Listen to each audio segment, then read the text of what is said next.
Okay, so before the episode starts, I just want to let you guys know this was the first one I ever recorded. Uh, I sound uh, I sound nervous. That's why I'm doing this. So I want to let you guys know that nothing happened. It's just this was the first one I wasn't comfortable in front of the camera yet.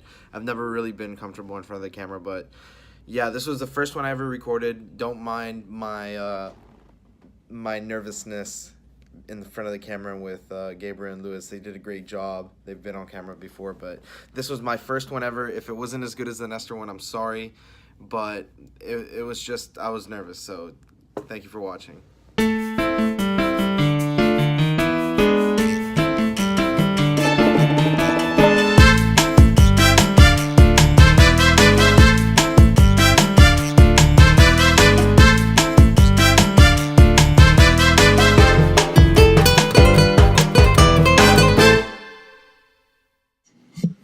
My name is Javier Cobas, and you're watching the second episode of Let's Talk. I'm here with Gabriel and Luis. They're from Casa Cuevas.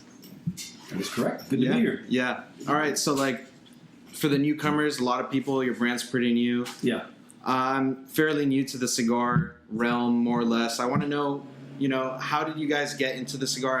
I know you guys had a factory over in the Dominican Republic, something along those lines. I just want to know, how did you work your way into the business and then branch off into making your own brand? Well, my family's been in the business for 4 generations. So great grandfather and grandfather were in Cuba, tobacco growers. My grandfather was able to expand the business quite successfully until 1959, and we all know what happened there. It was a total fiasco. We fled. And, in Cuba? In Cuba originally? Yeah, in Cuba. Which part? Pinar del Rio, Cool. which is where I was born. Yeah. So all the big tobacco companies were more or less in that area? Well, I don't know if all the big ones there, but for the most part, yeah. It's the westernmost part of the island. You'll be familiar with a little tip. And it's just a phenomenal place for tobacco. It's a valley, and it's just perfect for a wrapper, binder, filler. It gives you a little bit of everything, and it was, anyway, quite an extraordinary place. That changed, and it has changed, but we're not here to talk about that. Yeah.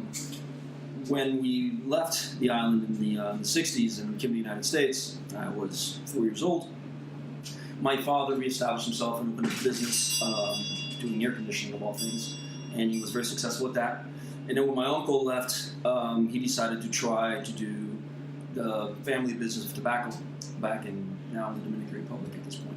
So my dad was financing that, and throughout late 70s, early 80s, and I would spend my summers there and do all sorts of things like that. And then when the boom hit, my dad and my uncle were in a good position, and they acquired a lot of good clients, a lot of good relationships, and they were doing very well. And then, unfortunately, they had a falling out, they had a rift. My uncle went one way, my dad went a separate way. He was waiting to recoup his investment, and in 2009, I approached him, I'm an only child, about joining up with the company. So I purchased 50% of the factory, which was at that point tiny. Yeah. And I did. I got into it. This was 09, you said? This is 09. And we started making cigars. We landed some very good accounts. Things started going very well. And I was always banding about the idea of coming out with a brand. I didn't do it for a number of reasons, not the least of which is lack of a sales staff. I didn't really know how to go about that. And that was really important to me. I've seen a lot of brands come through our factory, and they have faltered. They had capital, they had everything going for them. Some of the blends were phenomenal, and without a good sales staff, they just faltered. It wasn't going to happen. So with the FDA looming, I had to launch. It was either do it or never do it. And around that time, a good friend of mine named Jack Tarano, I'm sure you guys are probably familiar with the name, was with a different company, and he posts actually on Facebook that he was leaving. Picked up the phone, I call him, and he says, listen, I'm leaving because I'm also joining General as the Tarano, essentially, face of the company. But I know this young man who may be interested in jumping ship from the company he's at. That's right. Yeah, because I was going to ask, you weren't brothers, so No, I'm an only child. So Gabriel and I, we had lunch, actually very close to here, at Graziano's, and I always say this because it's true. I interviewed him, he interviewed me. I think he wanted to know if I was, going to become rich in a day, and if I was these because everybody gets in the cigar industry, they make a ton of money. Yeah, right. So this guy is a little skeptical, and I did Of course, he wanted to feel the waters. Yeah. But it was interesting the kind of questions that he asked, and I could see that he was well focused as well. Of course, yeah. So we struck up a partnership. He came on, and he became my national sales director. And this is back in October, well before we launched. We launched in April of this past year. So Wow. he was with us during that time. And 2017? 2016. 2016. So 2 years ago. Mhm. Wow. Just So right Yeah, around the it's same time that we opened up shop here. Yeah. Yeah. We opened Literally. April 2016. We had lunch. I came and had a cigar with JC after. Oh, wow. Really? Yeah. Okay. I did. Okay, I didn't know that. So we did that. We struck up a pretty good relationship. We're actually very good friends. And along that time, the brand was done. I had done everything for the FDA in terms of bringing it in. Yeah. But the blends, although they were final, weren't really quite final. So Gabriel joins me in Dominican. We go down there, and he likes to say we made a good blend better. We did. We changed a couple things on it, made it much better. Yeah. And then we wound up launching, and I always say this, and he deserves that credit. He's a phenomenal asset. Yeah. I certainly couldn't. As like sales director. Oh, yeah, just overall, he's he's extremely well-rounded, I should say rather. Not only does he do Well-rounded. yeah, well, the travel schedule keeps us from dieting too well. But anyway, so not only did he have great connections, he knows a lot about tobacco, and we just hit it off, and that's how we are. So, Gabriel, what would you say is like the hardest part about starting a new brand and getting the name out there? Like, what are some of the troubles that you face going into a shop? Like cold call, they don't know about your The cigar. hardest thing right now for our industry, and it's in general, it's the FDA. True. Any retailer that's been around this business for long enough, they're skeptical on bringing new brands in. Why? New brands don't have that sales staff that a lot of the larger brands have. There's no in-house reps because there's no money for it yet at that point. So what happens is that you go to, unless you have a relationship, a personal relationship that they know that you're going to back that brand up in their store and make sure it's successful for them, and they're going to be reorders and everything else, and that cigar is going to move off the shelf. Of course. Most owners are skeptical to bringing in a new brand. Yeah. And the FDA doesn't help that at all, because if the FDA comes in with all these rules and regulations and mandates that they're imposing on our industry, what goes to say that this brand's going to be around in 2 or 3 years? Mm-hmm. So that's the biggest issue we're having right now. Yeah. Yeah, like specifically having to fight FDA regulations. Not the regulations themselves, but the skepticism behind them. Mhm. We still don't know what's going to happen. Yeah. You know, we've done everything from day one to get as much protection as we can.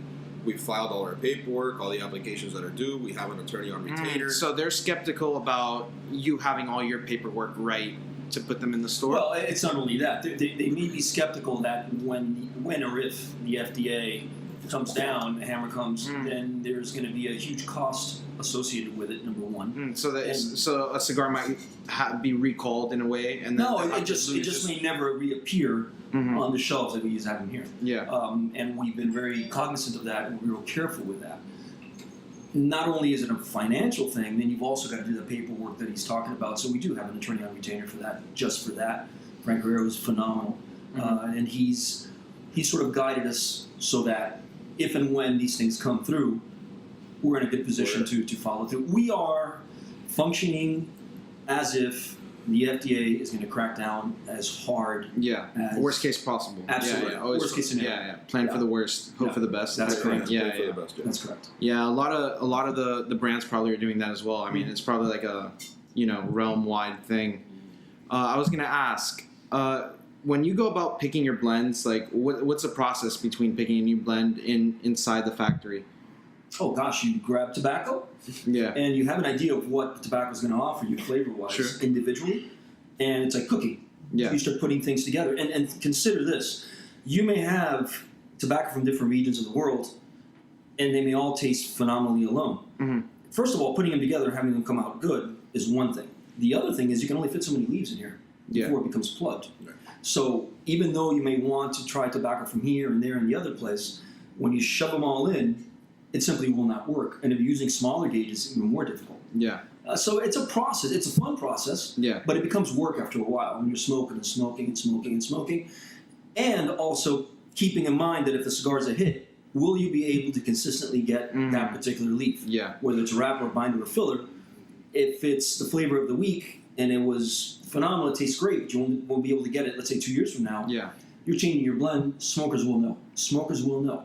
I think people are more educated than they used to be, and as a result, people want consistency. Yeah, definitely. So you have to keep Which all is those something things I in mind. really feel that we get with the Casa Cuevas brand. Like, I've been a long sayer about it. Like, the construction on your cigar is like, you're smoking the Maduro, and you brought that one, or you got it here? I brought it. Yeah, exactly. You brought it. You're smoking the Connecticut, and look at the burn on those cigars. It's like almost perfect on them. Yeah, if not perfect, on every single Casa Cueva. And that's something that when you look at cigars, you want to compare with, like, you know, Padrones are really known for their consistency. Absolutely. So the fact that you're a brand new brand and, you know, you're getting the same consistency as like one that's been around for decades, you know, there's something to say about that. It's a key to success. Yeah. And that's one thing you focus at the factory side of it. Mm-hmm. You want a consistent product to be able to be reached anywhere in the world, whether we're an international brand, whether we're a national brand.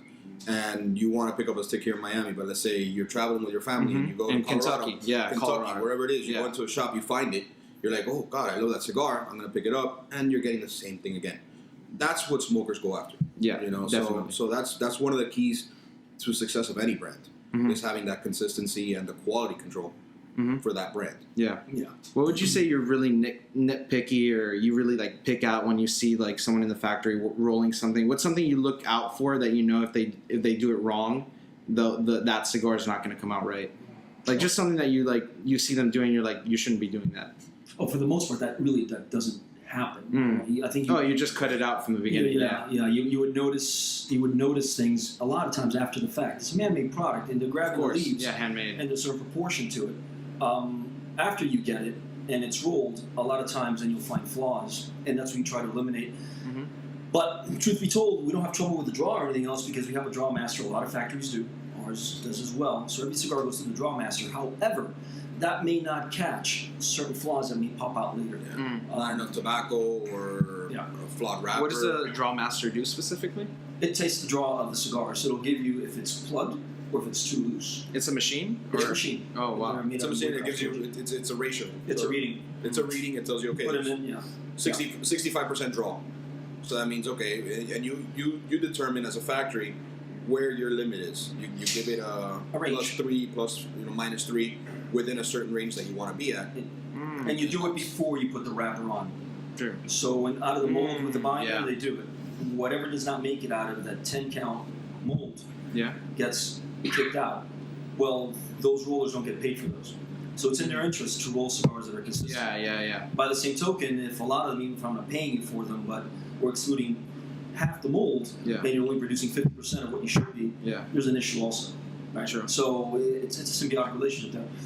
But that's how we do it. Nevertheless, you can still roll a cigar that passes muster like that, and by the time it gets there, you light it up, it starts heating up, and then it becomes soft in certain portions because the heat starts getting through, Mm. and then it becomes a hot smoke, an Yeah. uncomfortable smoke, one that goes out way too many Uneven times, burn, an uneven burn, burn canoes. sideways, canoes, whatever. Yeah. Tonally. It's not an easy thing. I mean, I again, we try to come up with the best product we can, I think. But just any cigar out there, if I grab a cigar that someone gives me and it's not burning that great, I'll give it a second chance because I know how much Yeah. goes into it, Mhm. and human error occurs. Of And course. these are human beings constructing these things. Yeah. But you try to nip it in the bud. Mm.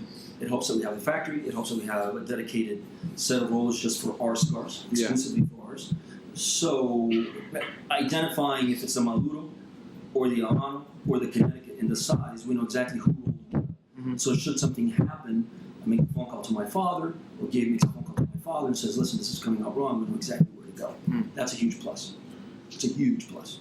What would you say is like the most interesting thing about like traveling around the world and like having to go to the different locations to see the cigars? What's the most interesting place you've been to thanks to the newfound success inside making a cigar brand? Oh, wow, interesting places. I don't know. I mean, we haven't traveled the world. We were rolling for a year. We've traveled nationally. Yeah. Up to, I mean, even in a year, you've been. I've seen you on we've been to a lot Instagram of going to a places. lot of places. Yeah. We're always on a damn plane. I'll tell you what. I don't know if I would pick one place over another, and Gabe will answer also in a second. But I think the most interesting portion of it is how damn nice people in this industry are. And when you go to the shops, you not only get to meet shop owners, Mhm. you get to meet the patrons as well. Yeah. And time and again, cigar smokers are just a nice bunch. Mm. It brings people together, and you can be sitting next to a billionaire or a guy who, you know, is making minimum wage. It doesn't really matter. He's there smoking a cigar, you take off his band, and you're both on equal terms. You can talk about sports or whatever there may be, politics or whatnot.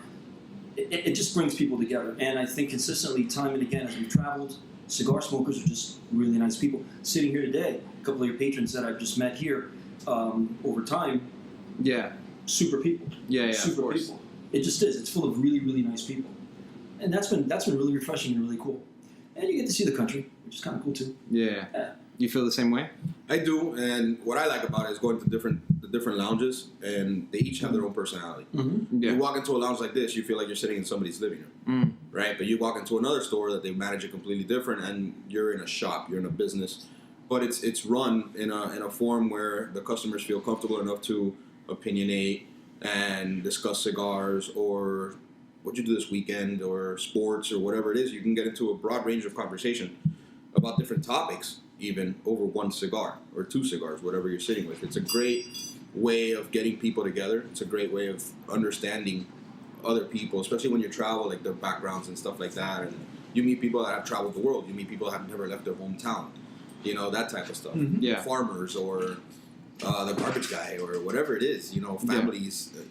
They have 20 kids. Why do you have 20 kids? Well, this is what we do here. Yeah. You know, it's Yeah. different It's just a everywhere you different go. area. Yeah. You know, there's different circles everywhere, so Correct. everyone's doing Correct. different things. So Yeah. that's the coolest aspect of it. And now, one of the last questions. So, looking forward with the brand, what are some things that you guys are planning? You don't have to be specific. I know sometimes it's kind of secretive what you're planning, but like, what? Give us a little sneak preview into like what the future for Casa Cuevas is. Oh, we want to take over the world. Yeah. Okay. Yeah. But no, we with everything in mind and what's going on with the industry, we're being very cautious on what we do for the future. Always concentrating on the quality. Yeah. Is our biggest focus. You don't want to Like get I too said, ahead of the yourself. Consistency Yeah. is one thing that we focus on incredibly. We ourselves will smoke a cigar in the car, and we're not happy with our own cigar for whatever reason. We take pictures automatically. It's going to the factory. The old man gets his phone. He's like, "Why are you sending me pictures of the cigar?" Well, if you notice that burn or this, the other stuff, is there something we can do to fix that or address that? Yeah, I'll take care of it. No problem. It's taken care of. We never have that issue again. Hopefully. Yeah. But we're trying to roll out strategically certain things now for the future. Let's say in the Casa Cuevas line, like we were talking about, we're 1 year into this. So we're releasing a limited edition 1 year anniversary cigar, which is coming out in the next couple of months. Correct. Book the order for that. Yeah, telling my dad. we're doing some pre-orders once we have a definitive date on when they're coming in. Mhm. 10 count boxes. It's a Lonsdale 7x43 in the Maduro and the Habano. The blends are phenomenal. It's a great cigar. That size. Yeah. People like That's Maduro? Lanceros, You said Maduro? Both Maduro and Habano. And Habano, We're bringing them yeah. out. Your Maduro is packed with flavor. I mean, Yeah, it's one of my it's- favorite Maduros on the market. But right now. it's our personal favorite in the whole lineup. Mm. So those cigars are coming out. Plus, we're also extending the lines of the Maduro and the Habano as well. We're doing a box press 6x48. Correct. So that's coming out in the Box next couple of press. months as well. Nice. We've had a lot of people ask us, hey, do you have a box press? Or are you going to come out with a box press? And we know certain companies that their portfolio is 80% box press, Yeah. and they're one of the best in the world. Mm-hmm. So that size or that form factor on the cigar happens to be very successful. I personally enjoy it. I Yeah. love box press cigars. And we're debating on the Connecticut whether to come out with another size, whether it's going to be a Churchill or a Corona or maybe both. We don't know yet because we have a lot of people also asking us on the Connecticut side Yeah. for other sizes as well. Mhm. So little by little, Connecticut's great for mornings or I love that cigar. midday, anytime. And it's not your typical Connecticut in the sense that it's got a some little more body. flavor. Yeah, Yeah, some yeah, body, it definitely some flavor, does, A yeah. little bit of spice in it. Yeah. But it doesn't knock you on your butt. You know? No way. But By any it's means. enjoyable. The flavor behind it is enjoyable. You're not smoking air. So it's something that somebody can get into. And Yeah. I've smoked a Connecticut cigar at night just to relax after a big dinner, and I'm still getting all the flavors out of it. So Yeah. we definitely enjoy that cigar too. So Any final words you guys want to give to the audience right now before we close this up? Oh, well, first of all, thanks to you and your dad for giving us the opportunity Yeah. and support we've gotten. No, I mean, thank you guys for being here. And you guys have been phenomenal with us. I mean, just be on the lookout for us. I mean, we've done our due diligence last year. We advertised in Cigar Snob the full year. This year we did a portion of the year. They're going to have a brand breakdown for us. We're excited about that. And we've also partnered up with Cigar Coop. And when he does his podcast, we are sponsoring the bear aspect of it. Yeah, Bear show. There's one of the hosts. His name is Bear Duplessis, and he hosts it out of Texas. Yeah, he's out of Texas. So when he does his portion of the show, we have a banner in the background. Oh, true. It's all Casa Cuevas logos. Yeah, and everything else, yeah. Yeah. Just for name recognition, more. Yeah, than of course, anything. of course. We, We're doing we it partner for up with Dojo as well, Cigar Dojo. So we're out there. So if you guys get out there and you have an opportunity to try our cigars, by all means, please do. And you know what? Trying it for the first time is not really that difficult. You're not taking much of a risk. But we wouldn't really be successful if you didn't come back to it. Yeah. So we're confident that you'll like it. Yeah, and one thing we did focus on when we blended the cigars was we were both very happy with the blend. His dad was happy with the blends once we retweaked them and everything else. But we kept in mind that these are cigars that we're not going to be smoking ourselves 100% of the time. This is something that we want to put out to a mass market. Of course. So we tried to cover our bases to where we have something just about for any type of smoke. Which I think the line that you have, the Connecticut, the Habano, and the Maduro, does perfectly. Because you have two sizes, right? The Toro and the Gordo. And And the Robusto. And the Robusto. And the Robusto, yeah. So we have That's three right. sizes right now. Eventually there'll be 4 ongoing. And that 5th size will be the limited edition. So The 10-count box, yeah. Cool. All right, guys. So if you want to see more of this, if you want to find out more about Casa Cuevas, you could follow them at Casa Cuevas. Cigars. Casa Cuevas Instagram, Cigars on the Twitter, Instagram, on the Facebook. Twitter, Yeah. and the Facebook. So Casa Cuevas Cigars on Instagram. Then you can follow us on Gable Cigars, at Gable Cigars, at Casa Cuevas Cigars. And I'll catch you next week for Let's Talk number 3.